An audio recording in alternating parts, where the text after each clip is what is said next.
Yeah, hi, this is Scott Dudley, and welcome to episode number 3 of Funnel Fella Radio, where we talk about funnel optimization. So, today we're going to be talking about probably the biggest challenge for the average online business owner, which is how to get more people through the door and actually into their funnels. And really, when you break it down into overly simplistic terms, it's really all about offering the right type of bait and making it as attractive as possible for your target audience. So, for example, to use the same analogy, fishing analogy with a bait, if you're fishing for salmon, then they are going to respond differently to what's a trout fish would, for example. So that's why it's important to find out what your particular audience responds to and to offer them more of that.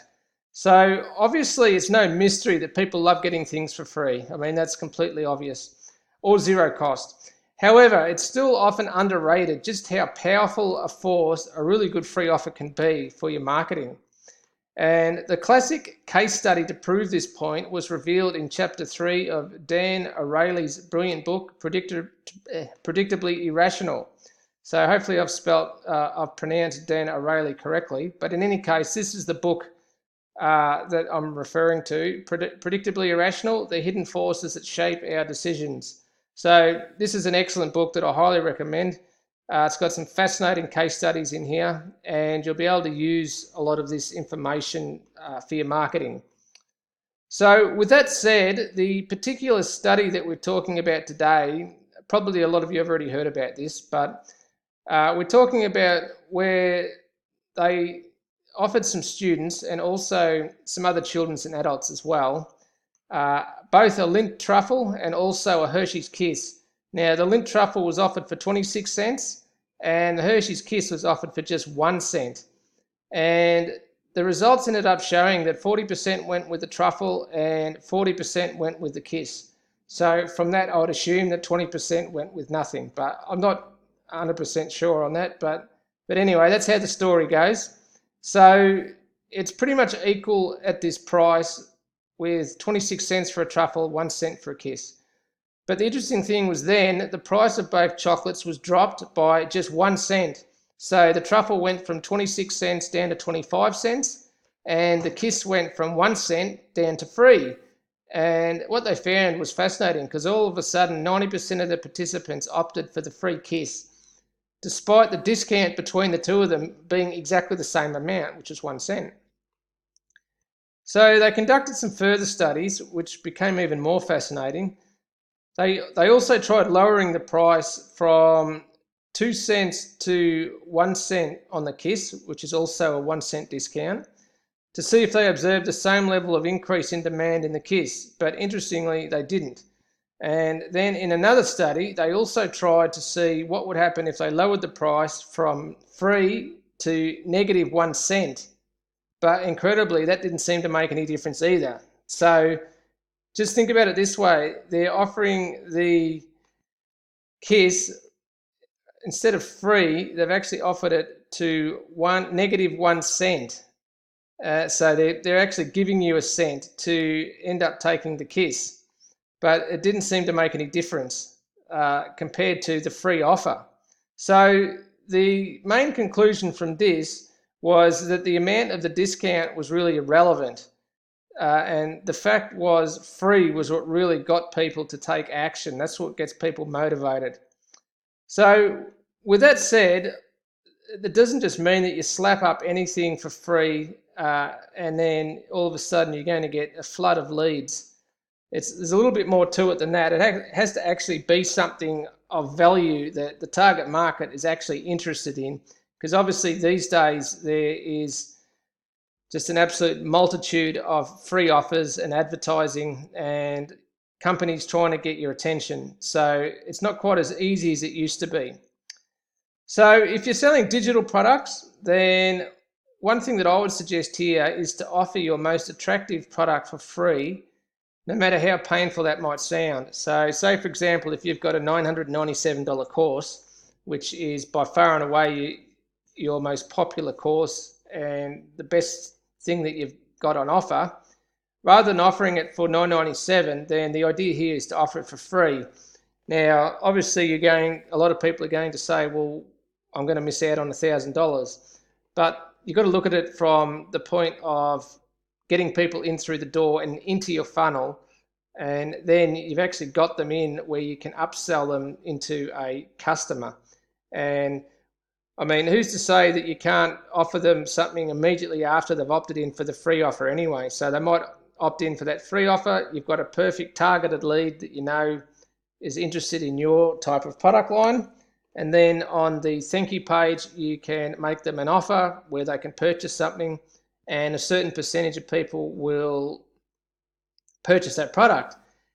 However, if you're offering something wishy-washy for free, then you're not going to even get them through the front door. And without getting them through the front door, then you've really got very little chance of selling them anything.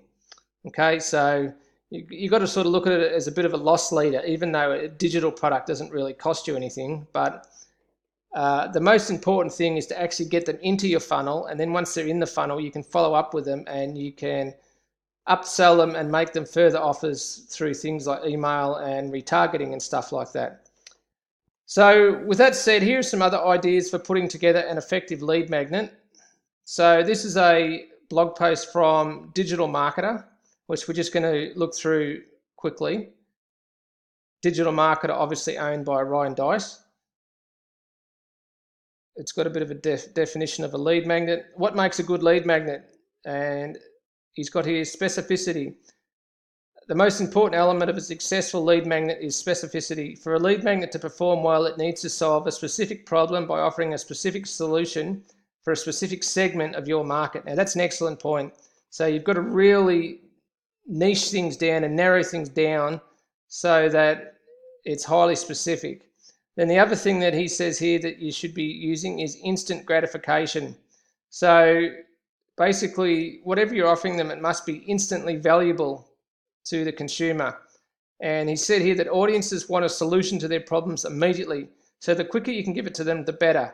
So the obvious example here of something that doesn't provide instant gratification is a 250-page ebook.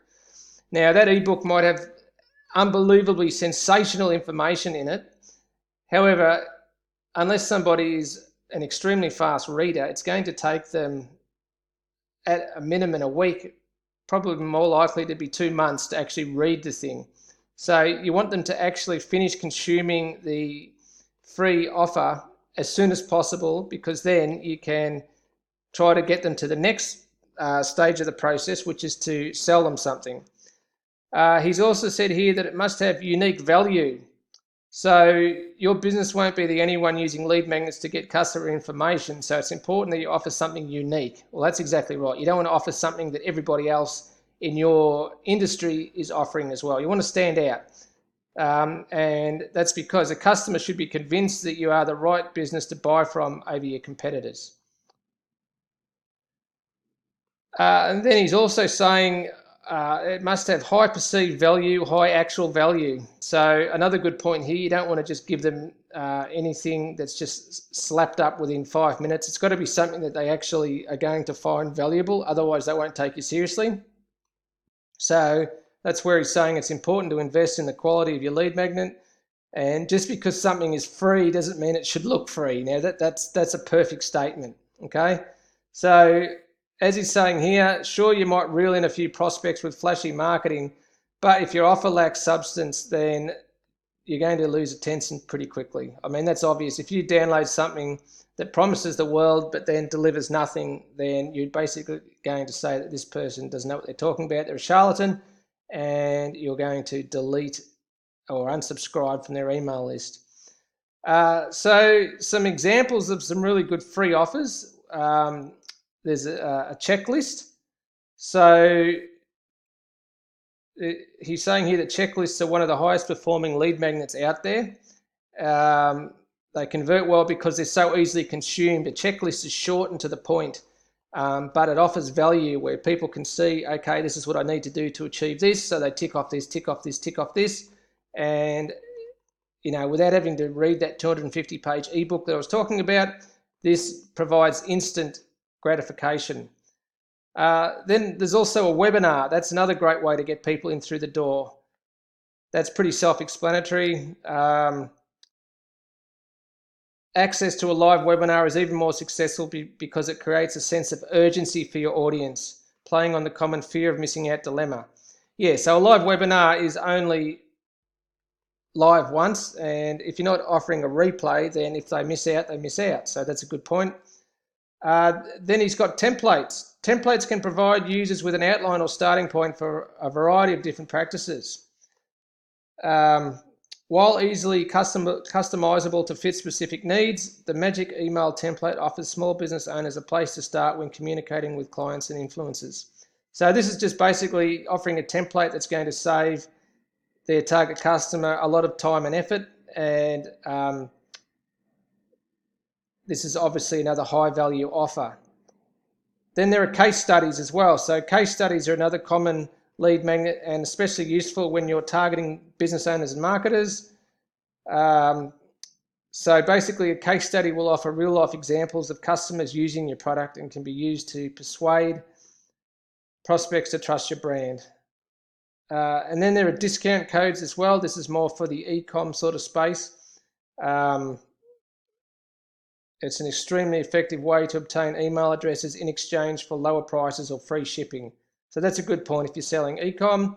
Software is one that's always fascinated me. If you can offer free software or maybe even like a freemium type version where they can get the basic version for free and then you upsell them to upgrade to the full version. That's another very successful business model. Quizzes and surveys. Ryan Levesque is the master of quizzes and surveys. If you want to know more about those, then he'd be the man that you'd want to check out. But as it says here, it's one of the most engaging ways to build a new customer base. And this is very, it's not in your face. So it's a lot easier to get leads here because people are actually interested in completing a quiz where they get to discover something about themselves. Samples, so free samples, that's another one that can be used if you're doing e-com as well. In this particular example here, they're giving a free sample of lipstick or makeup, which is a good idea depending on what sort of business you've got. So the key takeaways from this blog post is that you've got to make it a win-win. So lead magnets are a great way to acquire valuable marketing information from their audience by offering something in value of return. So the customer gets whatever you offer them as a lead magnet, you get their contact details. So there's the win-win. And again, he's drumming home here that specificity is the key to create a successful lead magnet. Keep it as specific as possible. And he's also saying here that the other key takeaway is that you have plenty of options. So there are lots of different types of lead magnets. There are more that I haven't gone through so far. And as you said here, some tend to be more effective than others. So I guess it's just a matter of testing what works best for you. So hopefully you got value from today's episode and I'll catch up with you soon. Bye for now.